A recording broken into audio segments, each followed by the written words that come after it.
अस्सलामुअलैकुम वरहमतुल्लाहि वबरकातुहू। सबक नंबर 7 में आओ तिलावत कुरान सीखें। हुरूफ इदगाम के सिलसिले में बात होंगी। हुरूफ इदगाम 6 हैं, या, राम, मीम, लाम, वाव, नून, मजमुआ यरमलून है। अब इनमें से 4 हुरूफ इदगाम बा गुन्ना पढ़े जाएंगे, यानी गुन्ना करके पढ़े जाएंगे, और 2 इदगाम बगैर गुन्ना के। सबसे पहले इदगाम का लुग़वी माना समझ लीजिए। इदगाम कहते हैं एक हर्फ को दूसरे हर्फ में दाखिल करना, एक हर्फ को दूसरे हर्फ में मिलाना। कैफियत के एतबार से हुरूफ इदगाम की 2 किस्में हैं। इदगाम बगैर गुन्ना, जिसका दूसरा नाम इदगाम ताम है, यानी वहां पर एक हर्फ को दूसरे हर्फ मिलाया तो जाएगा, लेकिन पहले हर्फ की कोई सिफत दूसरे हर्फ में महसूस नहीं की जाएगी, तो उसको इदगाम ताम कहते हैं, यानी मुकम्मल तौर पर एक हर्फ दूसरे हर्फ में मिल गया है। इदगाम बागुन्ना, इसका दूसरा नाम इदगाम नाकिस है, और ये 4 हर्फों में होता है, या, वाव, मीम, नून। इदगाम नाकिस इसलिए कहा जाता है कि एक हर्फ दूसरे हर्फ में मुकम्मल तौर पर नहीं मिलता है, यानी पहले हर्फ की थोड़ी सी झलक दूसरे हर्फ में पाई जाती है। कोई सिफत इस तरह से दूसरे हर्फ में, जिसमें मिलाया गया है एक हर्फ को, जो है पहले हर्फ की कोई सिफत दूसरे हर्फ में महसूस की जाती है।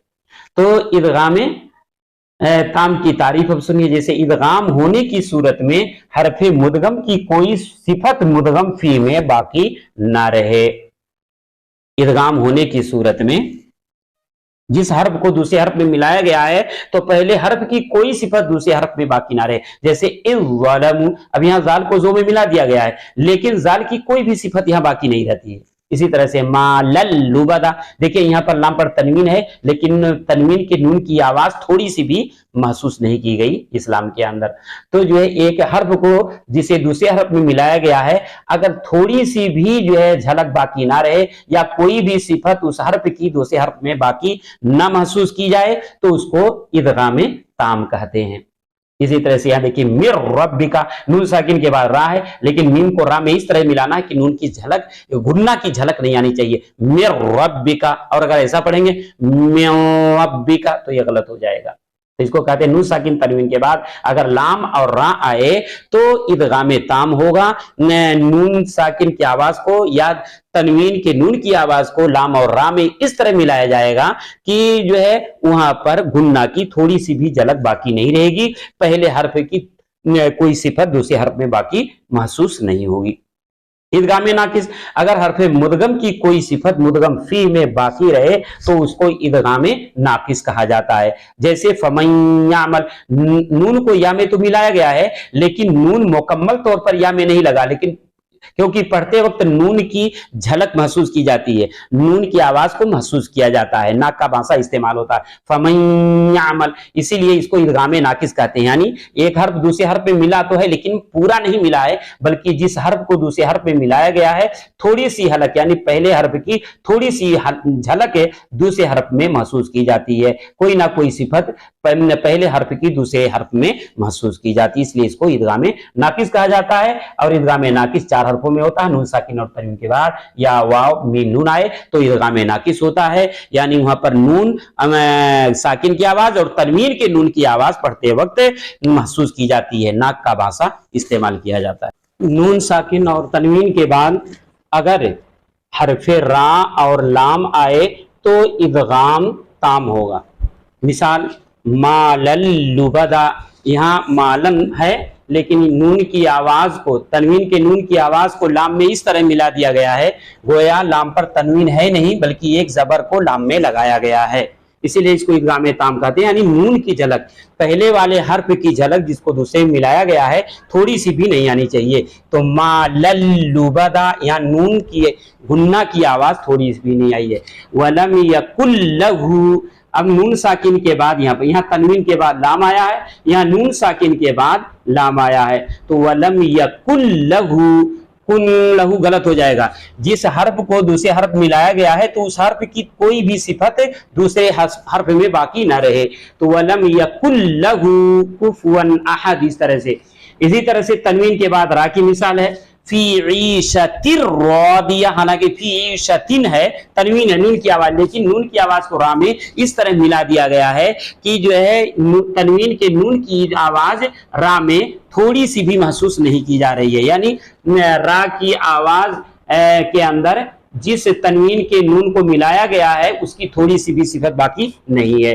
फी ईशतिर रादिया, तो इस तरह से इदगाम बागुन्ना की मिसालें देखिए, यानी नून साकिन और तनवीन के बाद या वाव मीम नून आए तो इदगाम तो होगा, लेकिन बागुन्ना गुन्ना के साथ, यानी वहां पर पहले हर्फ की जो है कुछ ना कुछ सिफत दूसरे हर्फ में बाकी रहेगी। जैसे फमय्यअमल पढ़ोगे तो गलत हो जाएगा, बल्कि नून की थोड़ी सी सिफत यहाँ बाकी रहेगी। मुकम्मल तौर पर जो है यहाँ पर नून की आवाज को गायब नहीं कर सकते, बल्कि गुन्ना नाक के बासे से महसूस किया जाएगा। फमय्यअमल, इसी तरह से शर्रय्यरा, यहाँ तनवीन के बाद या, हालांकि तनवीन में नून की आवाज आती है, लेकिन जो है यहाँ पर रा में जब मिलाए तो जो खत्म नहीं हुआ, इसीलिए इदगाम नाकिस कहते हैं। मुकम्मल तौर पर एक हर्फ दूसरे हर्फ में नहीं मिला है, बल्कि नून की आवाज, गुन्ना की आवाज वहां पर जो है महसूस की जाती है, पहले हर्फ की सिफत दूसरे हर्फ में महसूस की जाती है। शर्रय्यरा, इसी तरह से नून साकिन और तनवीन के बाद नून की मिसाल, अब यहाँ तनवीन के बाद आमिलतुन नासिबा, यहाँ तनवीन के में जो नून की आवाज है उसको, उसकी आवाज दूसरे जो नून में महसूस की जाती है, यहाँ रुकना पड़ेगा, आमिलतुन नासिबा।